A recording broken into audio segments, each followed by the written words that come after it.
Hello YouTube, Sharps 1874 here, and we're at the reloading table again. Going to do a little bit more reloading 101 for the novice, the person just starting out in reloading. So I'm going to adjust the camera and we're going to talk specifically about sizing today and some of the issues that you might find with some of the more common calibers. So give me a minute and we'll be right back. Okay, today we want to talk about sizing. Now, when we talk about sizing, what does that mean? Well, before we actually get started into that, there are two types of die sets. Here's one that has 3 dies, this one has 2. Let's talk about what those do. This is the sizing die. It also has a little punch that extracts the spent primer.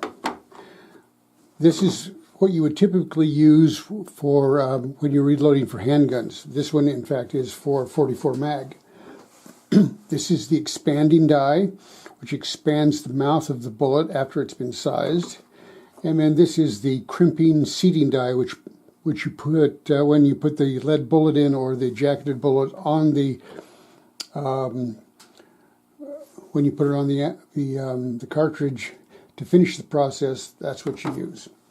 But on a on a rifle, you've got the sizing die, which also takes the primer out, and you've got the crimping seating die. There's no need generally for rifle ammunition as a general rule to need the expander. Okay, so we're going to put this off to the side. I'm going to finish seating those. I've got some 44 mag ready to accept the bullet once it arrives, but that's coming. So we're going to talk about 303 British. Now, I happen to be a person who likes RCBS. There's many really good dies out there. I'm a fan of the RCBS. So when you size your ammunition, let's talk about why that is. Here's got 4 pieces of brass right here. As you can tell, this looks really quite good. I mean, if you held that up to a brand new piece of 303 brass, I don't think you'd notice much difference. But look at these. Those are not round necks. In fact, this one, it's got a pretty good ding right there. So after you fire bullets and they hit the ground, they eject out, anything could cause what was once round to be misshapen a little bit. So the sizing process actually goes in and makes sure that the case is the correct diameter, the neck is the correct diameter, and any misshapen areas are corrected, taking it back to the specification for the bullet. Now, for all of my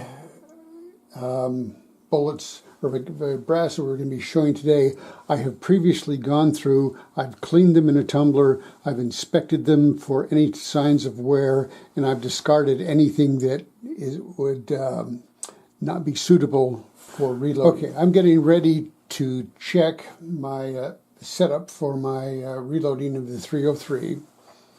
And if you don't know, each caliber that you load has a specific shell holder designed for it.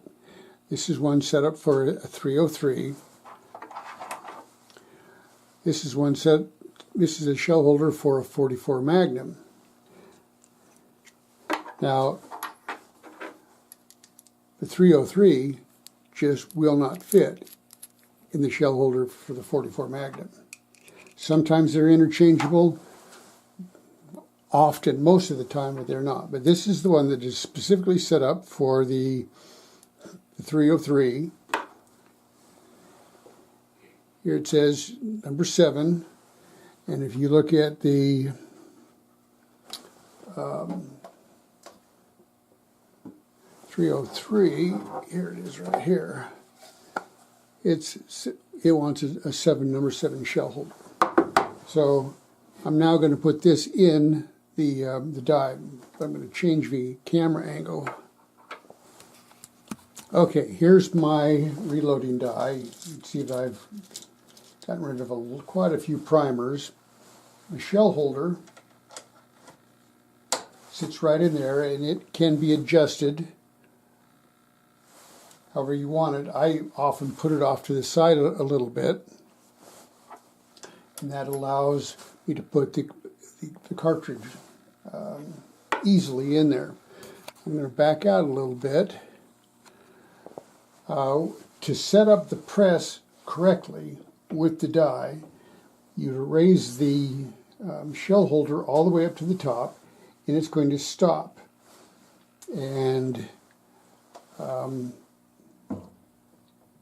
there's just a little bit of interference there. In fact, I'm going to change that just a little bit. I'm going to loosen my set screw.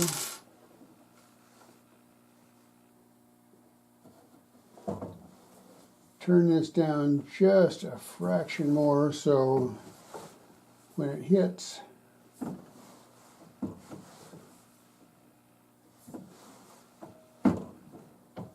it stops and then it goes over center. So that's the correct way to know that that is fully seated. So this is now set correctly.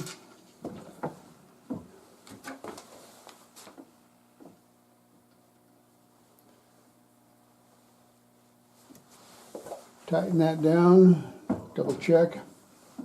We're ready to go. Okay. I'm going to put just a little bit of case lube on here. It's not bad, but for the number I'm going to do,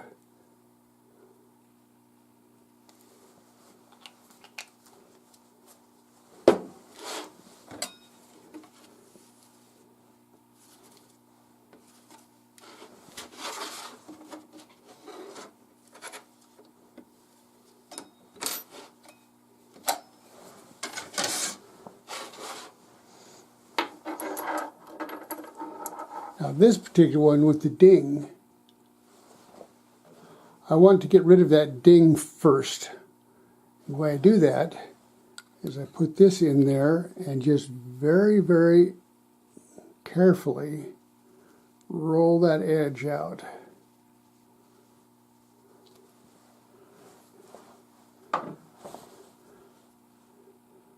Much better.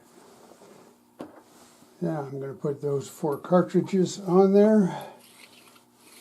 Put a little bit of lube on them, and then they go into the press.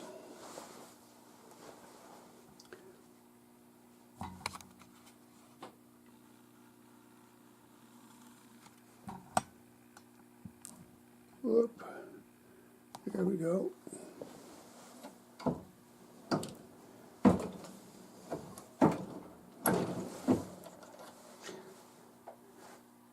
This primer's been extracted.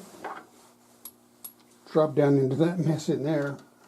Now you notice when this goes in, not too bad. Then when it comes out, there's a little bit of resistance. That's the mandrel being pulled out through, making that round.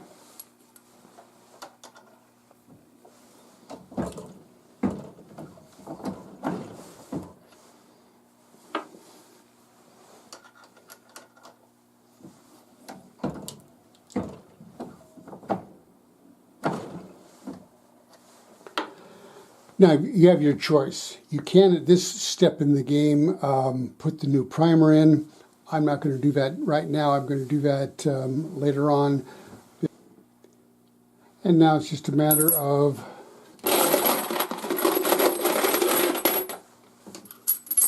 doing a whole bunch of sizing for this particular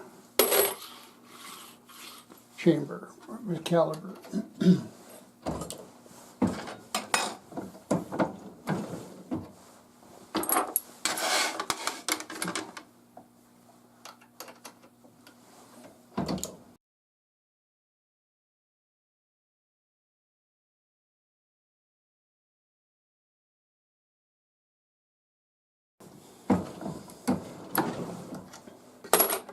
Okay, still at it. I thought I'd just finish up all the 303 brass that I've got. So one last thing to talk about. After you've sized them, there's lube still on the outside of the cartridge. So I will now go through and clean all of these with a rag and double check, make sure there's nothing bad has happened to the neck and mouth of the cartridge. And then I will put the primers in, and these will be ready for the next step.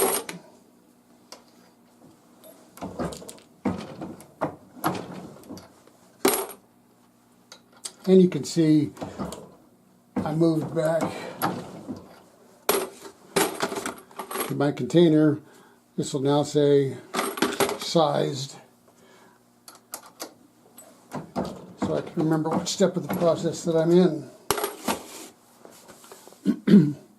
So there's sizing of brass, our first step in reloading. Well, actually, the first step is to inspect your brass, clean it off. I usually put it in a tumbler.